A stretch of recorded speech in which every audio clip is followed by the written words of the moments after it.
Halo semua, jumpa lagi dengan Reza Ardiantori. Di video kali ini, saya akan memberikan informasi mengenai progres pembangunan dari sirkuit MotoGP Mandalika menjelang kedatangan Dorna pada akhir Maret 2021 ini.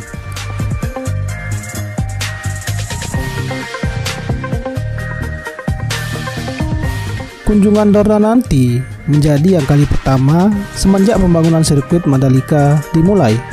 Dorna ingin melihat seperti apa perkembangan pembangunannya secara langsung.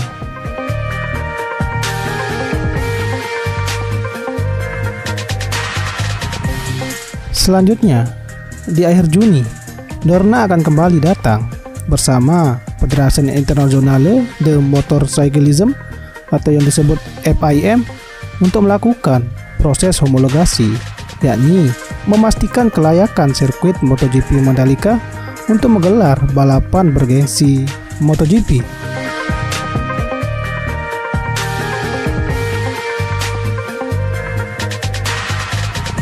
Managing Director The Mandalika, Bram Subiandoro, menjelaskan setiap perkembangan pembangunan JKK Mandalika secara rutin dilaporkan ke pihak Dorna Sport selaku penyelenggara event balap MotoGP oleh MGPA selaku penyelenggara event MotoGP Indonesia.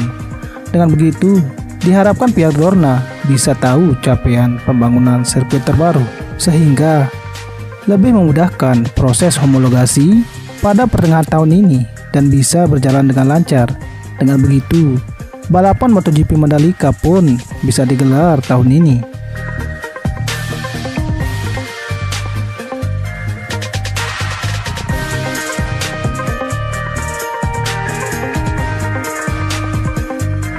Homologasi adalah proses standar persetujuan atau sertifikasi dalam dunia balap yang meliputi standar kendaraan balap, lintasan, dan komponen-komponen lainnya yang telah ditentukan untuk penyelenggaraan balapan.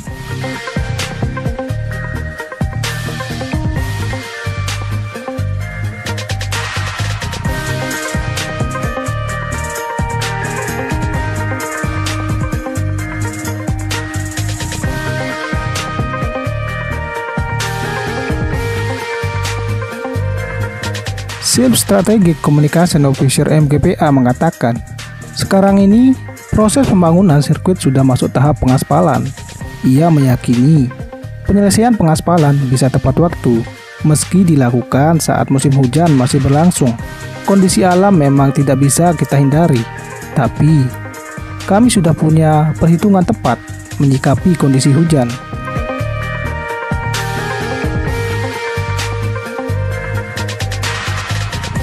Untuk proses pengaspalan tidak terhenti di AC Base, namun ada dua rangkaian proses pengaspalan lain yang dilakukan oleh PT Pembangunan Perumahan Persero sebagai mitra ITDC dengan supervisi penuh Direktorat Pengembangan dan Konstruksi MGPA.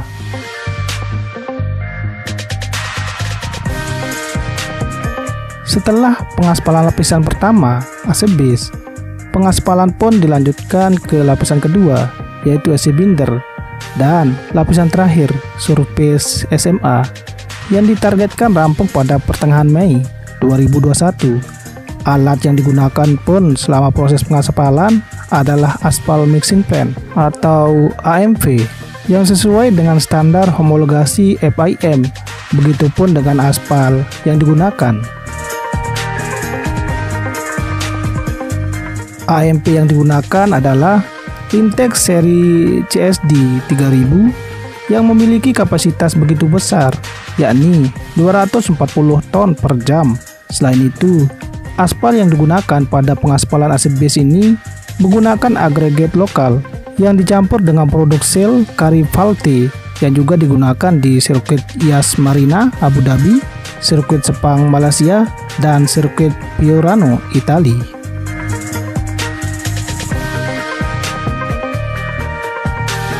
Pihak terkait secara berkala terus memantau secara ketat proses pembangunan sirkuit Mandalika ini, karena setiap pekerjaan harus dilakukan dengan teliti dan presisi.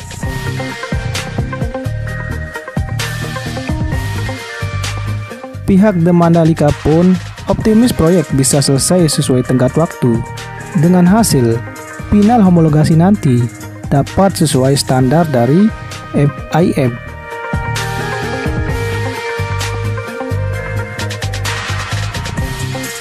Untuk pengaspalan jalur utama sendiri saat ini sudah dilakukan. Bersamaan dengan itu juga tengah dilakukan pengerjaan pemasangan saluran hauraton, pengerjaan gravel bed, backfill retaining wall, dan penanaman rumput di area sirkuit, termasuk pemasangan konkrit barrier yang berfungsi sebagai pagar pembatas di sepanjang lintasan untuk menjaga motor dan melindungi penonton jika terjadi kecelakaan.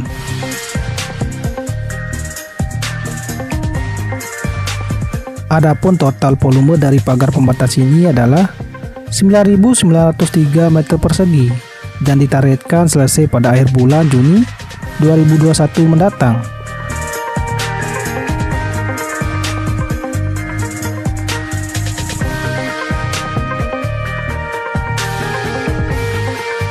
Concrete barrier sendiri ini, alat cetaknya didatangkan langsung dari Swiss, Jerman, dan Vietnam, dengan produksi dilakukan di Indonesia menggunakan beton lokal dengan ketentuan spesifikasi yang standarisasi Federasi Internasional de Automobile atau FIA dan FIM.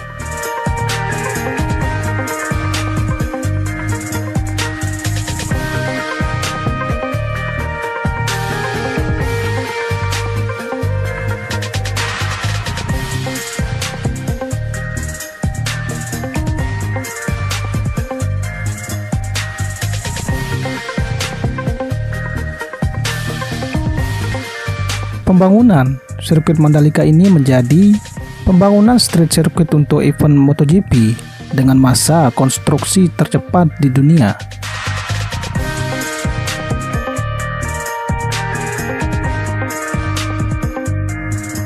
Sirkuit yang memiliki panjang 4,31 km ini harus memenuhi standar FIM kelas A dan juga FIA Grade 1 level.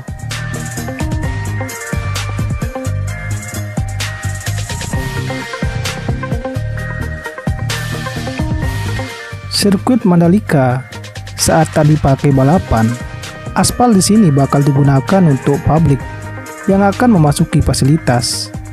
Area run off di sini harus dibuat lebih luas dari yang biasa.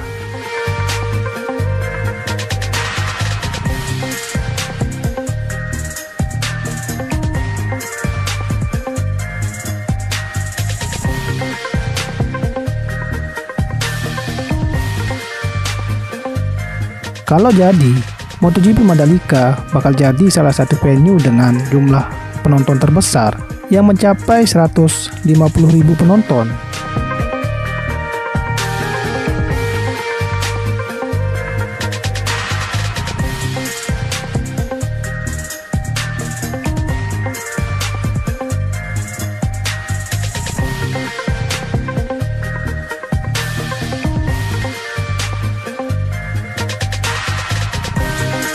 Indonesia hampir pasti menjadi tuan rumah MotoGP 2021. Dorna Sport sebagai penyelenggara MotoGP akan datang ke Lombok, Nusa Tenggara Barat pada tanggal 28 Maret 2021 mendatang.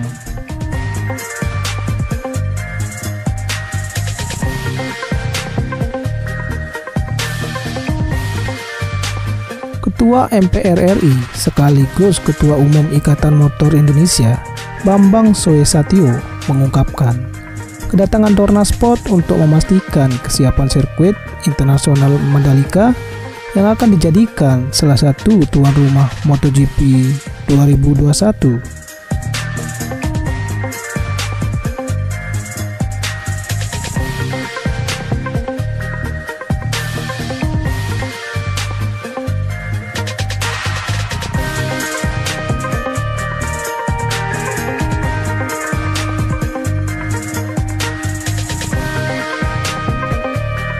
Dengan menjadi tuan rumah MotoGP, Indonesia akan mendapatkan 3 keuntungan, yaitu dari sisi country branding, tourism effect, dan multiplier effect ekonomi.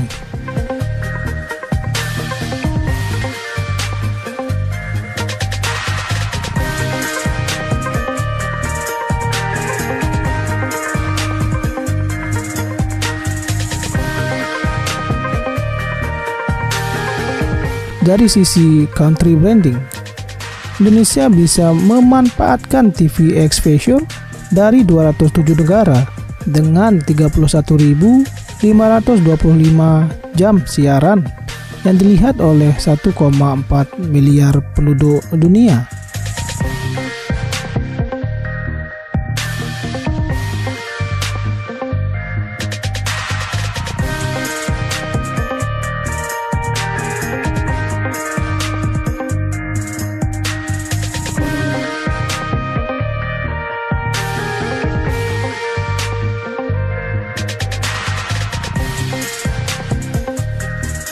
Selain itu juga, memanfaatkan media exposure melalui 9.454 perwakilan media internasional dan 3.000 lebih media cetak dari berbagai negara.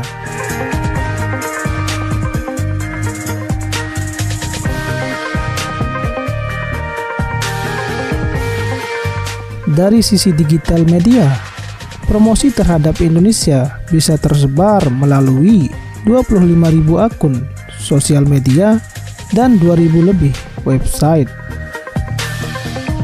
Kemudian, peningkatan country branding juga akan sejalan dengan meningkatkan tourism effect.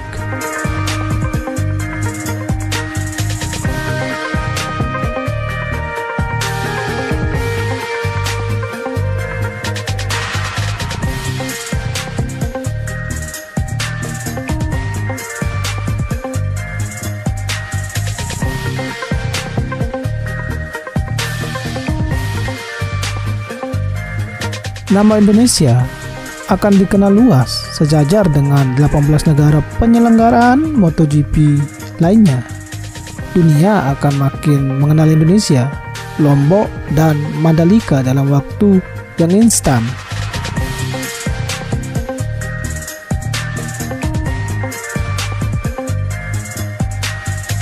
Selain itu juga, kunjungan turis lokal dan mancanegara ke NTB ditargetkan mencapai 4,4 juta pada 2021 ini.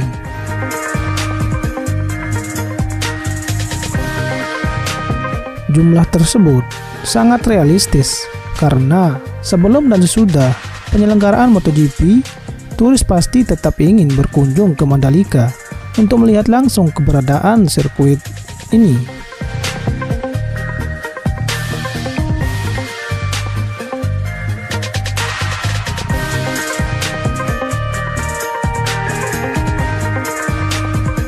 Dari sisi multiplier effect ekonomi, keberadaan sirkuit Mandalika diharapkan meningkatkan produk domestik regional bruto atau PDRB NTB dari 157,89 triliun rupiah menjadi 160,12 triliun rupiah, naik sekitar 2,22 triliun rupiah.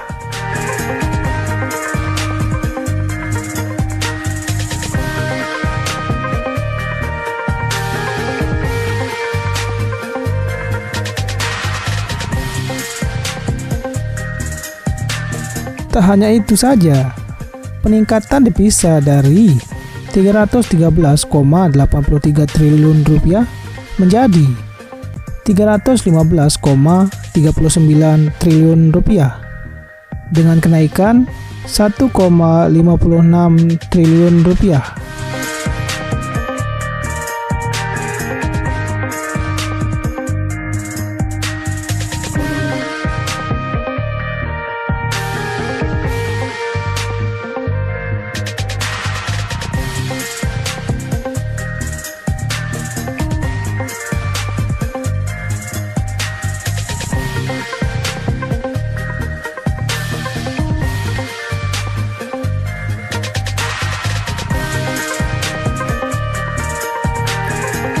Ada juga peningkatan lapangan kerja di NTB dari 10 juta menjadi 10,14 juta tenaga kerja, yakni naik 0,14 juta tenaga kerja, serta peningkatan penerimaan pajak di NTB dari 17,68 triliun rupiah per tahun menjadi 17,93 triliun rupiah per tahun dengan kenaikan 0,25 triliun rupiah.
Oke, itu aja informasi dari saya. Jika teman-teman suka, silahkan klik like, komen, dan subscribe. Karena dukungan dari teman-teman adalah wujud nyata bagi saya untuk selalu membuat konten-konten seperti ini. Thanks for watching.